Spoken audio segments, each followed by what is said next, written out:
All right. Can you hear all right? I'm going to take that as a yes. Great. Okay. So good to see so many people here on a cold morning. So thanks for coming. My name is Laura Cameron. I'm the Director of Programs and Strategy with the Climate Action Team Manitoba. And this is my colleague Kaki K. And yeah, we're very excited to be here gathered together this morning to publish this letter together with 26 organizations and talking about the pressing need for climate ambition in the upcoming provincial budget this spring. And as we begin, we want to acknowledge the lands that we're gathered on and the original stewards of these lands. So I will welcome Kaki K to say a few words. Give you a moment. Okay. Hi, hello, Anim Boujou. My name is Kaki K Thundersky, and I'm just going to offer a quick land acknowledgement.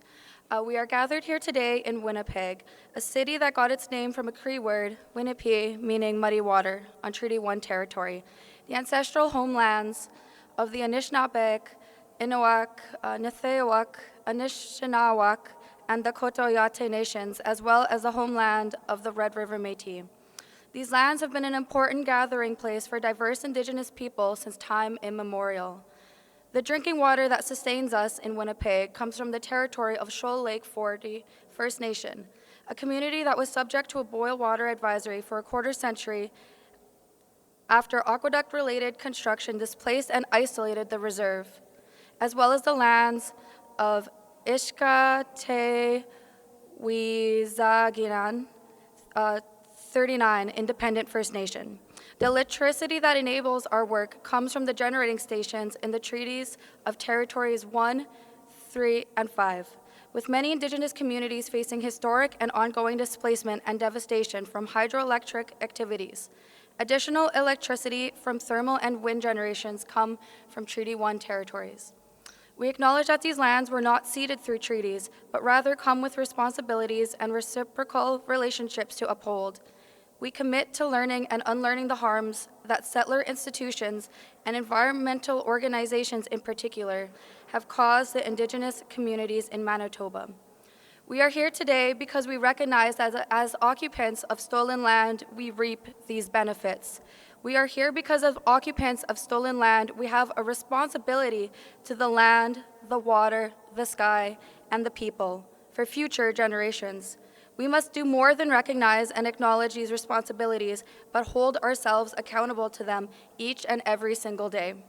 While the land is being desecrated, our relatives are being displaced, and Indigenous women are being disproportionately impacted by climate and industry. It is our duty and responsibility to act with intention and urgency because we are the land and we are worth it. Up next, I'd like to introduce a community grassroots grandmother. My bad.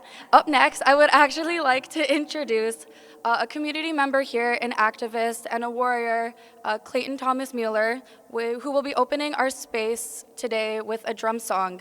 It is crucial that when we are talking about the land, the water, and the sky, that we always invite spirit into these spaces, that we always honor our ancestors who came and cared for these lands before us, who made it so that we are able to be here and do this work. So I'd like to welcome Clayton.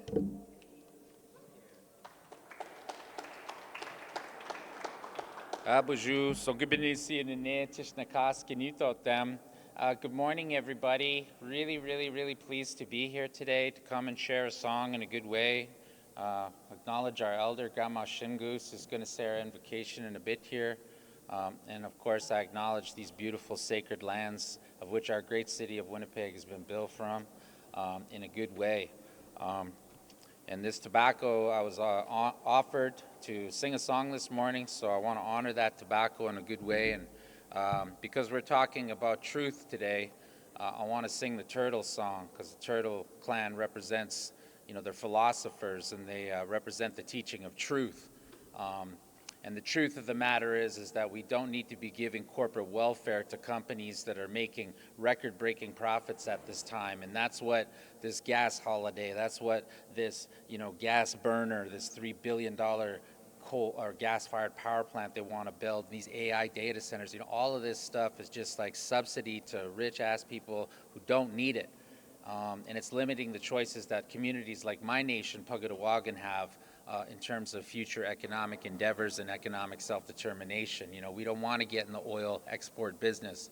We want to get in the renewable energy business. We want to build up our fisheries. So, yeah, we're here to talk about truth today, and I'll sing that turtle song.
Thank you.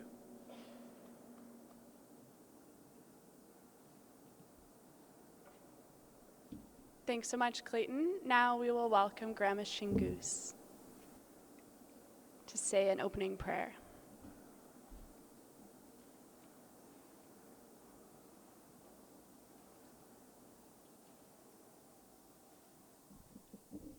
Which one, that one?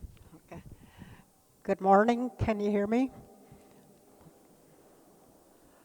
Bonjour, Tanse, hello everybody, welcome. I was offered, tobacco. Do you have tobacco? Could I get tobacco? I was offered tobacco to come and offer a blessing to open this meeting up to honor your letter. I have your letter here. It warms my heart, to see 26 organizations come together and speak and bring voice to our lands here in Manitoba, our homelands. And I'm sure there's so many more people out there that would stand in solidarity with you. There's a lot of grassroots individuals out there that would probably be here too as well. So I want to acknowledge them. I want to give a teaching before I begin the prayer. There's 4 elements that we survive on here on Mother Earth. There's fire to keep us warm. And then there's Mother Earth, the soil, the earth that grows all our plants. And then we have the air that we breathe. And then we have the waters. Those 4 elements are really critical to have here, as part of, if we didn't have any of those, we wouldn't be here.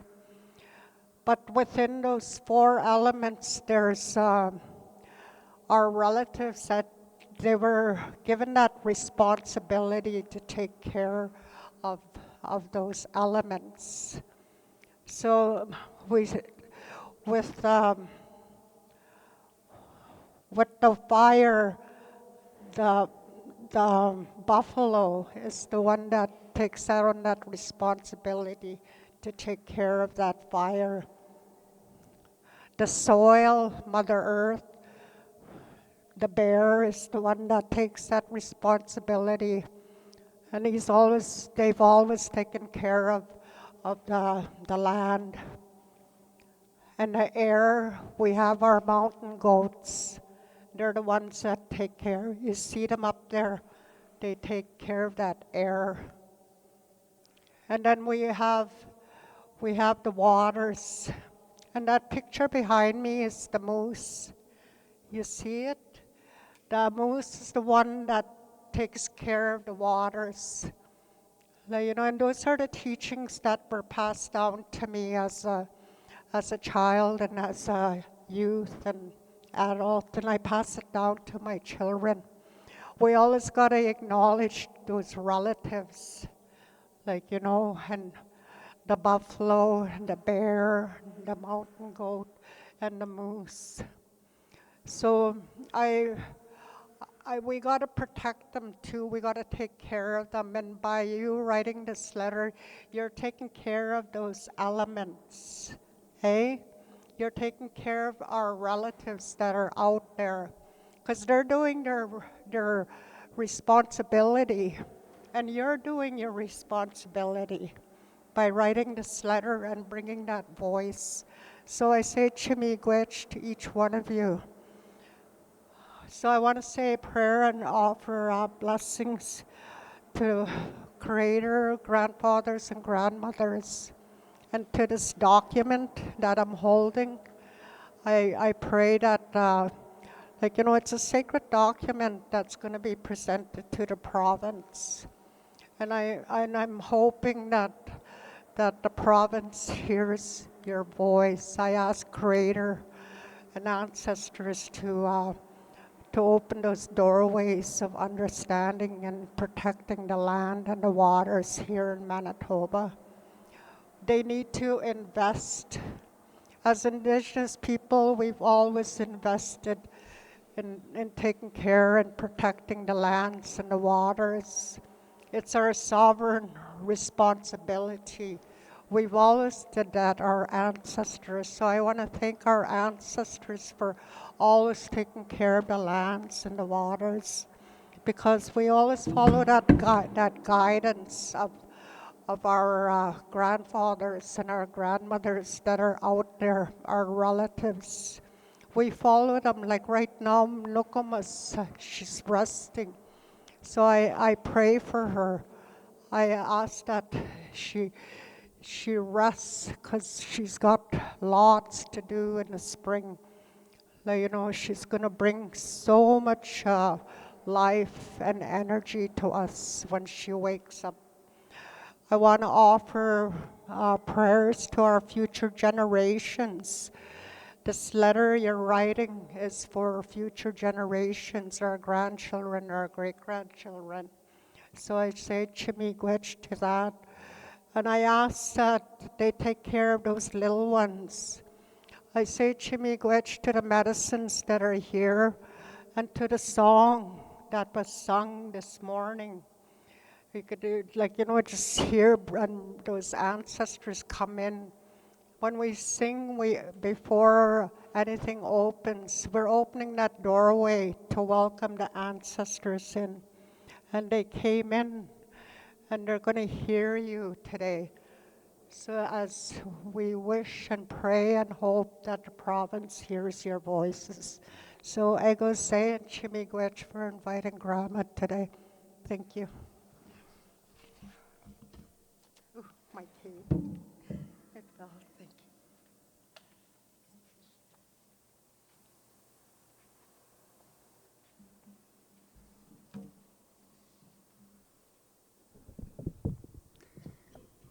Thank you so much, Clayton and Grandma Shingoose, for that, grounding us in those values and that the teachings that you offered of the elements. I think that is really at the heart of what we're here to talk about today. As we all know, Manitoba is facing some of the worst climate impacts that we've ever seen. The devastating fires of last spring and summer displacing thousands of people across the province, multi-year droughts yielding record low water levels, impacting Manitoba hydros, debt as well. Even the extreme cold we're seeing now is affected by warming in the Arctic, stretching the polar vortex further south. And we know that these impacts are only going to get worse the longer the world and Manitoba delays transitioning off of fossil fuels. Last fall, the Manitoba government published a high-level climate strategy, Manitoba's Path to Net Zero, which pledges to legislate emissions reduction targets, decarbonize government operations and procurement, achieve a net zero electricity grid by 2035, and other commitments to reduce emissions across sectors. These are some solid commitments. But the plan will only be effective at drawing down emissions if it is backed up by investment at scale. We have seen some good initial investments in emissions reductions from the current government, particularly in affordable heat pumps and retrofits and EV infrastructure. But the current level of investment, around $72 million by our count, that's been committed, still pales in comparison to investment in fossil fuels and related infrastructure, such as the gas tax holiday, around $300 million, and roads and highway construction, over $1.1 billion in the last 2 years. And investments in climate also are dwarfed by Manitoba Hydro's proposed new $3 billion gas-fired power plant. If we are serious about reducing emissions significantly by 2030, which is now less than 5 years away, and getting to zero by 2050, we need to be operating at a different scale.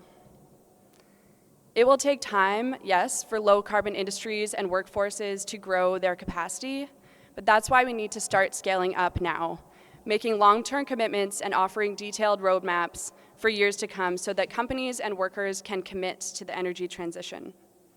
And we need leadership from public institutions and procurement. That's why I'm very excited to be here today alongside 26 organizations who all have come together in agreement that Manitoba needs to invest more in climate action. Today we've published a joint letter signed by all of these organizations addressed to Minister Sala as well as Premier Canoe and Minister Moyes. It outlines 3 shared priorities for climate ambition in the spring budget. We see these as feasible, strategic, timely ways to reduce emissions while also improving health, lowering household bills, creating jobs, and supporting Indigenous leadership on climate solutions. These 3 priorities relate to energy efficiency and demand management, public and active transportation, and land and water stewardship. And so this morning we'll have brief comments from a number of the signatory organizations along these 3 priorities, and then we'll take some questions at the end from media. And I want to begin by welcoming Niall Harney from the Canadian Centre for Policy Alternatives and Elizabeth Kagwa from Sustainable Building Manitoba to speak on energy efficiency investments. Thanks.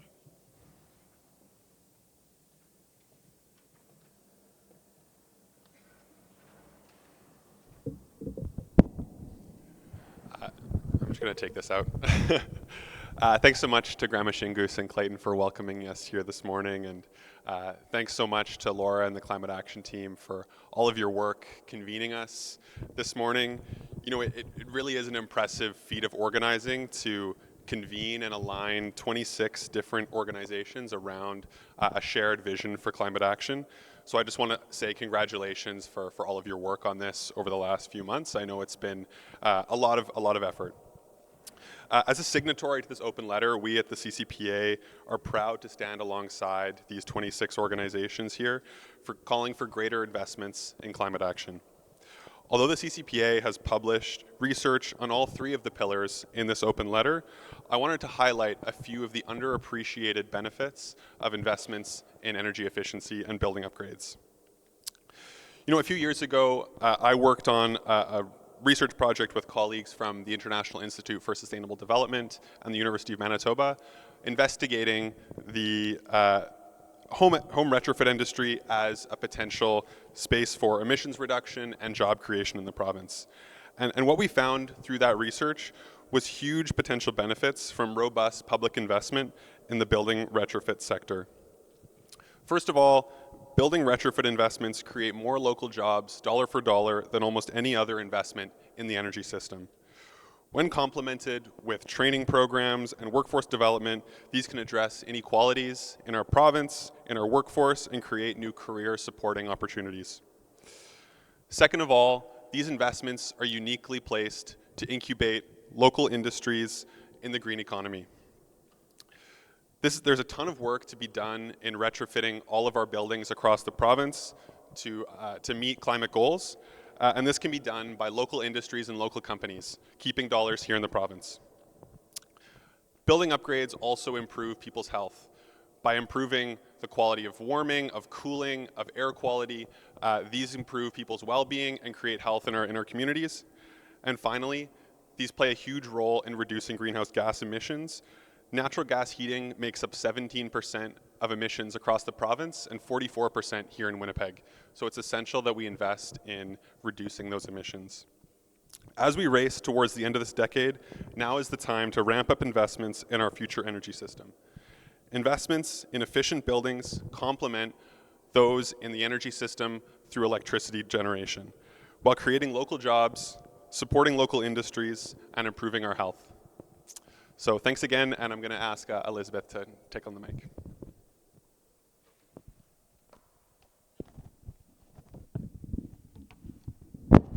Sorry. Good morning, everyone. Thank you for having us today. My name is Elizabeth Kagwa on behalf of Sustainable Building Manitoba. It's a pleasure to be a part of this initiative. And I'm here today to discuss how buildings are one of the largest energy users in the province, responsible for roughly 1/3 of total energy use and similar share of greenhouse gas emissions. They also are an economic driver, supporting tens of thousands of jobs across construction, manufacturing, design, and skilled trades. Investing in how buildings uses energy, cuts emissions, lowers bills, and strengthens Manitoba's economy. That's why energy efficiency and demand response are such a critical budget priority. Energy efficiency reduces the amount of energy buildings must need in the first place, and then demand response helps shift electricity use from peak times, easing pressure on the grid. Together, these tools make our energy system more affordable, more resilient, more reliable, and more environmentally friendly. Manitoba has a strong foundation to build on. Efficiency Manitoba has proven that well-designed programs can deliver real results. What's missing is a scale of investment that needs to fully unlock this potential, including expanded programming, staffing, and enabling infrastructure like smart meters and controls. This is smart public investments that play off for households, businesses, and the economy. These investments align directly with the commitments the government has already made under the Affordable Energy Plan and Manitoba's plan to net zero. Budget 2026 is an opportunity to back those commitments and choose solutions that reduce emissions, enhance affordability, and strengthen Manitoba's economy at the same time. By significantly increasing investment in energy efficiency and demand response, Manitoba lowers costs today, avoids higher costs tomorrow, and builds a more resilient energy system for the future. That's why we're calling on the province to make energy efficiency and demand response a cornerstone of Budget 2026, not as a pilot, not as a side program, but as a core investment in Manitoba's future. Thank you.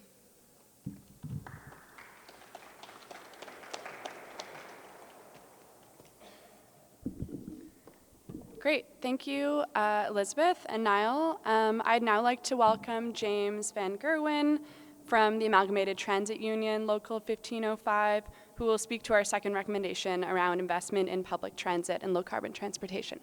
Thanks.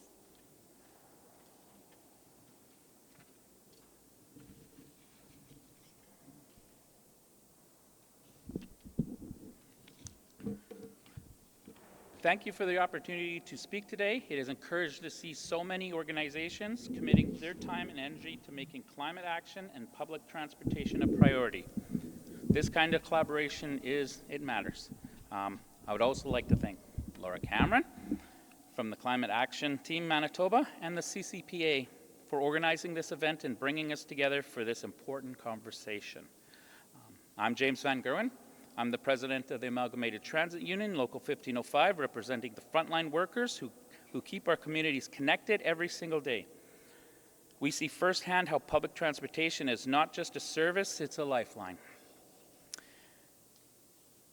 If we are serious about affordability and climate action, then we must be serious about investing in low-carbon transportation. Public transportation is one of the most effective tools that we have to reduce emissions and air pollution while making daily life more affordable for the working people. Every day buses on the road replace dozens of private vehicles,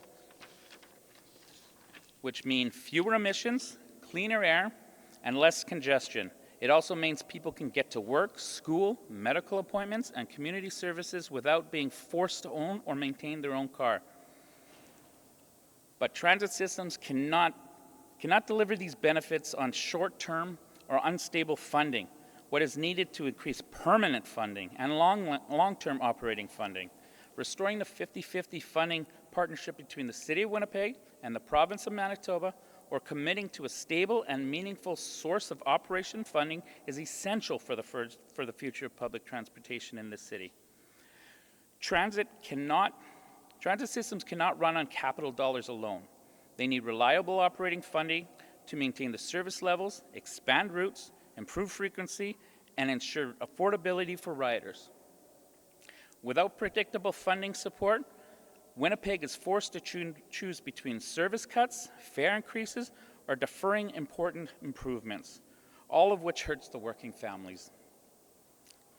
All that hurt the working families, seniors, students, and frontline workers who rely on the system every day. A renewed commitment from the province would provide stability, allowing for long-term planning, and recognize public transit as a shared responsibility that supports economic growth, equity, and mobility across Manitoba. At this time, investing in public transit must be paired with a strong support for active transportation, safe walking paths, cycling infrastructure, and the incentives that encourage people to choose low-carbon transportation options. When these systems work together, we create healthier communities, reduce household transportation costs, and make sustainable choices for the future. This approach aligns directly with our government's recent commitment to work with municipalities to expand public and regional transportation systems while priority on net zero vehicles. This commitment is welcome, but it must be matched with the funding needed to make this real on the ground. Net zero buses deliver climate benefits if there is enough of them, if service is frequent, and if the routes reach the people who need them most. HU 1505 stands ready to work with all levels of government to build a transit system which is reliable, accessible, and sustainable for the long term, because when we invest in public transportation and the environment, we invest in people, communities, and our shared future. Thank you.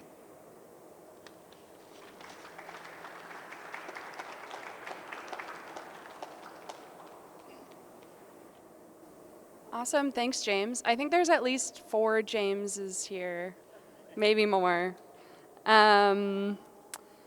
Thanks. So finally, on the third recommendation, I'll invite Eric Reeder from the Wilderness Committee and Ron Thiessen from CPAWS to speak about the importance of investing in protecting lands and waters by 2030.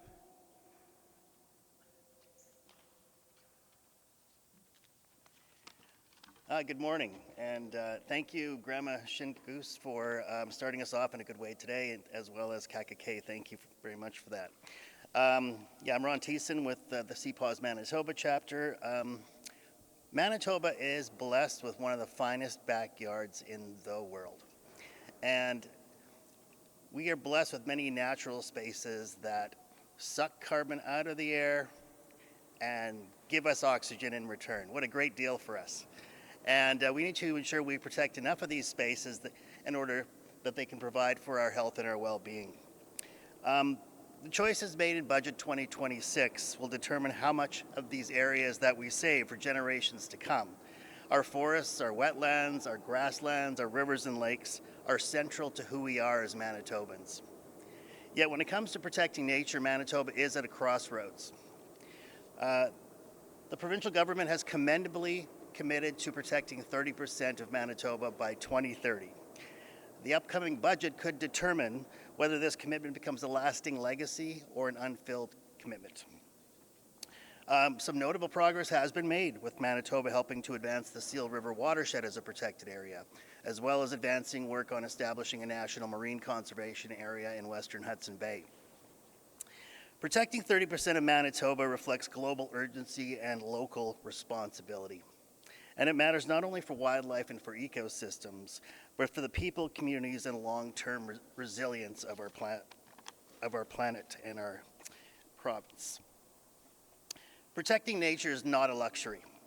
It is a smart long-term investment. Healthy ecosystems safeguard drinking water, reduce climate risks, support tourism and recreation, and sustain cultural and local livelihoods. Globally, the economic case is equally compelling. The World Economic Forum's 2024 Nature Economy Report estimates that nature-positive economic systems could unlock $10.1 trillion in opportunities for business by 2030. But conservation does not happen by declaration alone. Turning opportunity into impact requires real, sustained, significant investment. And it must begin now. With less than 5 years left to meet the target of protecting 30% of Manitoba, Manitoba must dramatically accelerate its conservation efforts.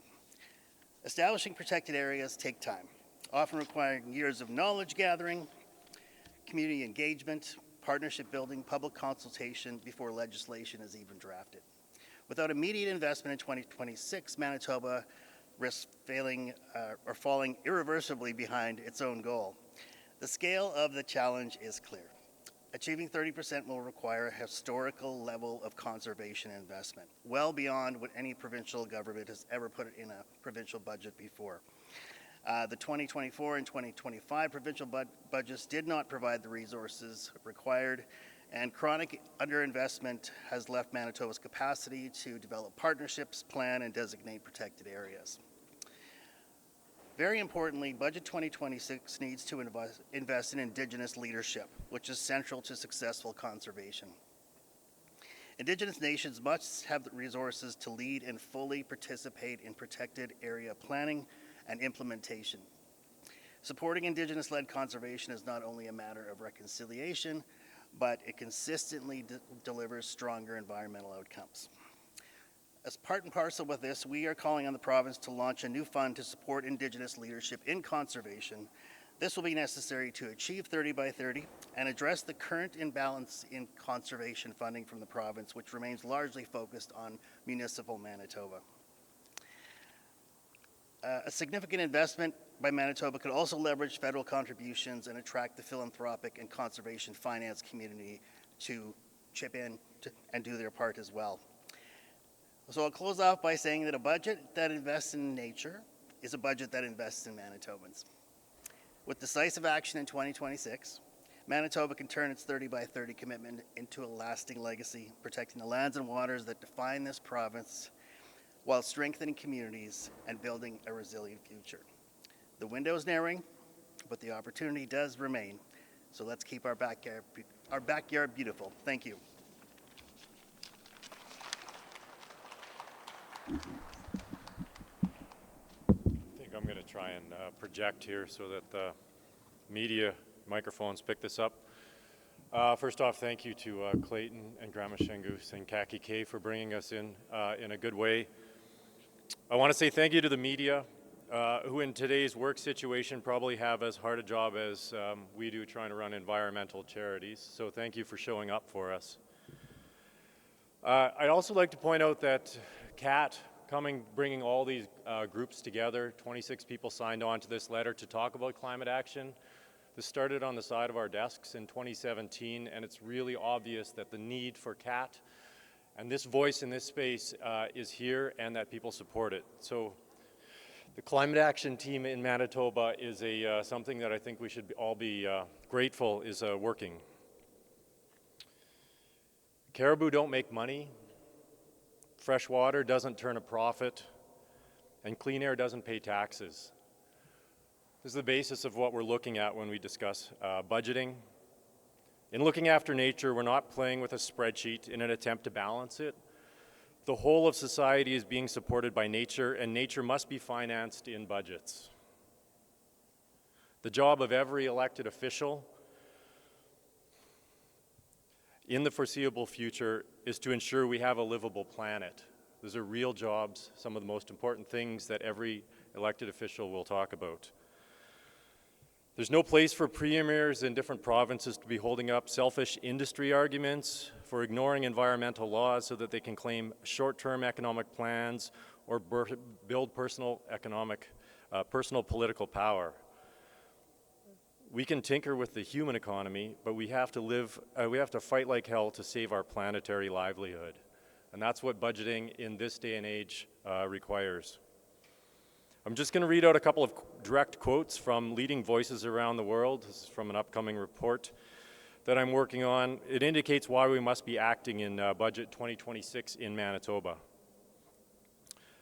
Contemporary economic thinking does not acknowledge that the human economy is entirely embedded in nature.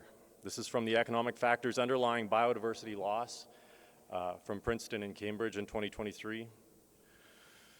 The World Health Organization on biodiversity, the costs to healthcare. Healthy communities are sustained by well-functioning ecosystems which provide critical services such as clean air, fresh water, natural medicines, and food security. These ecosystems also regulate diseases and help stabilize the climate.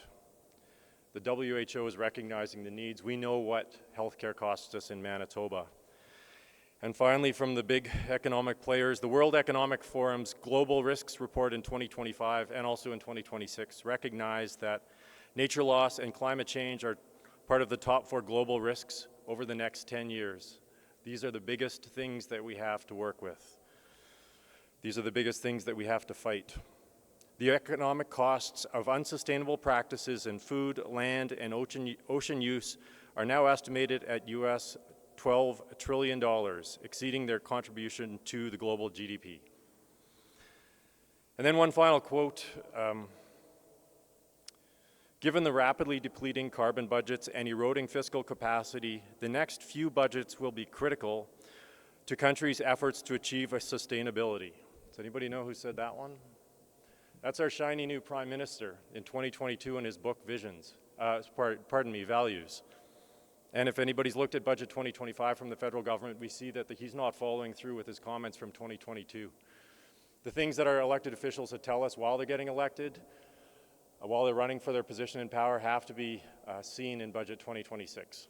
So thank you for your time, and I'm going to pass this back to Laura.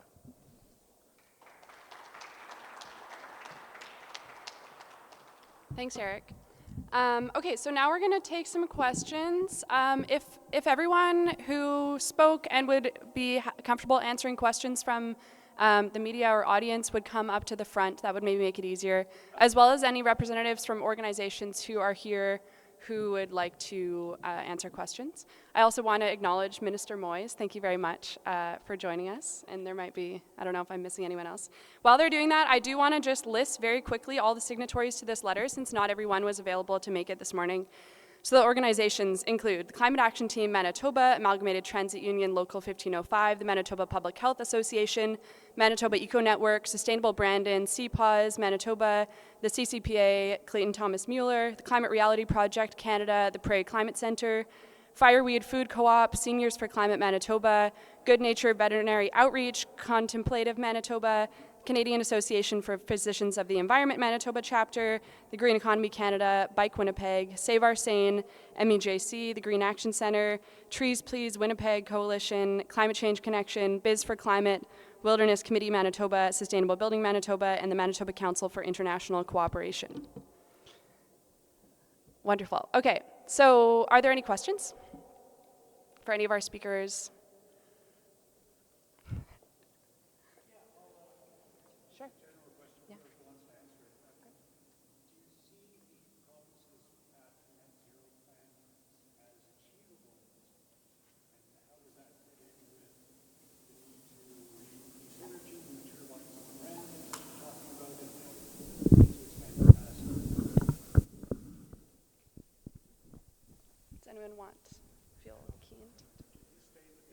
that needs to because of stay. all the Gotcha. Okay. Sure, I'll give it a start. So, is the path to net zero feasible? I think yes. I think the commitments in there are not overly ambitious. I mean, we would like to see more timelines set out with those commitments so that we know what we're achieving by 2030, 2035, and so on. I think a net zero plan by 2050 is achievable. It definitely is going to require significant effort and investment, so that's sort of what we're underscoring here today. It's not achievable by just putting out the commitments and hoping and crossing our fingers, so we need the commitments to back that up. In terms of, reconciling that with the need to grow energy generation. Obviously, as we electrify broadly, we are going to need much more generation. That's very clear. And so the current debate over, do we need new natural gas turbines, or are there other alternatives?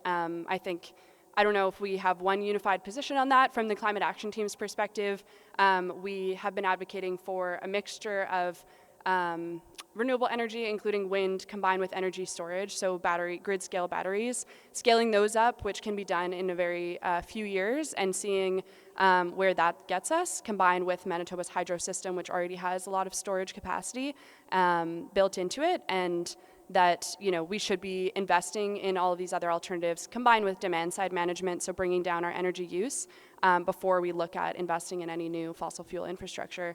I think the commitment that we see in the net zero plan to net zero or like a clean electricity grid by 2035 also doesn't quite square with building a new 750 megawatt gas power plant, in my opinion. I don't know if anyone wants to add that. No? Okay. Thanks, Steve. Any other questions? Yeah. Yeah, I noticed in the letter here there are kind of some specific numbers about what the scale of investment should look like. And I was wondering if you could speak to maybe from the kind of various sectors, what specifics maybe you'd like to see in the upcoming budget. Sure. Anyone want to take a shot at that? Ron?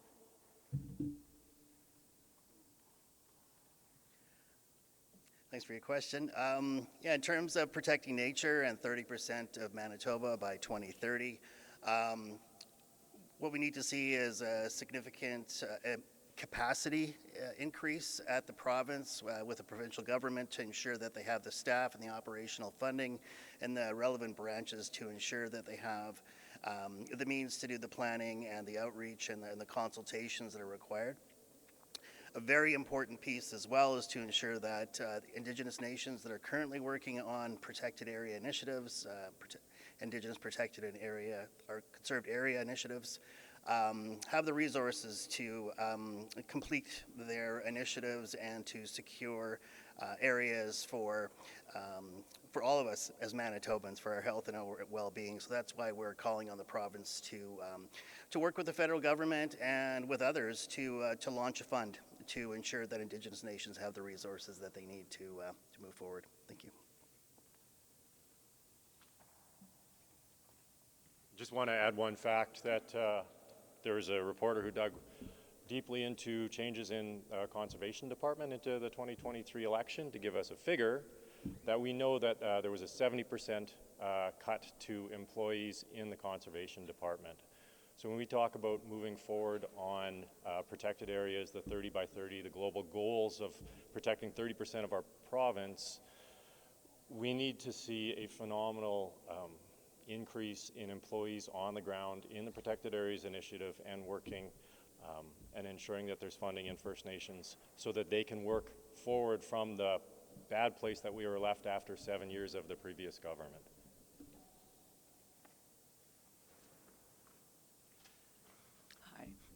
My name is Dr. Ann Lavin. I'm a family physician with Canadian Association of Physicians for the Environment. We need a provincial office of sustainability for healthcare because health itself is a downward spiral with regards to the unhealthy planet that we have created, and even from healthcare itself, which creates a lot of environmental harm by its carbon emissions, its plastic overuse, its waste, and its general contribution, unfortunately, to worsening environmental health, which worsens human health. So a provincial office of sustainability would make a big difference with clear direction and outcomes that would be expected to be acted upon for all areas of our healthcare system. Hi, I'm James. I'm with Climate Action Team Manitoba.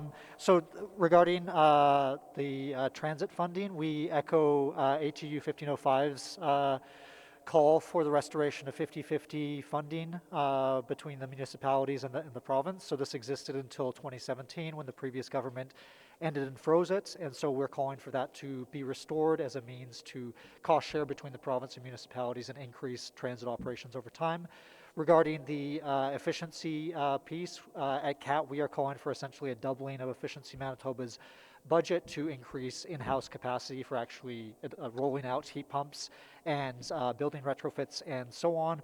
We understand that Efficiency Manitoba has underspent in previous years, and this is a challenge that needs to be overcome, but our call is for in-house capacity to actually be increased so that allocations can be spent. Retrofits and heat pumps are not cheap to install, but they are the best way, the fastest way to reduce peak electricity demand, which the province is using to justify the construction of a new gas-fired power plant in Brandon. And so we think that that should be prioritized well above installation of new fossil fuel infrastructure. Thanks. Thanks, team. Any other questions?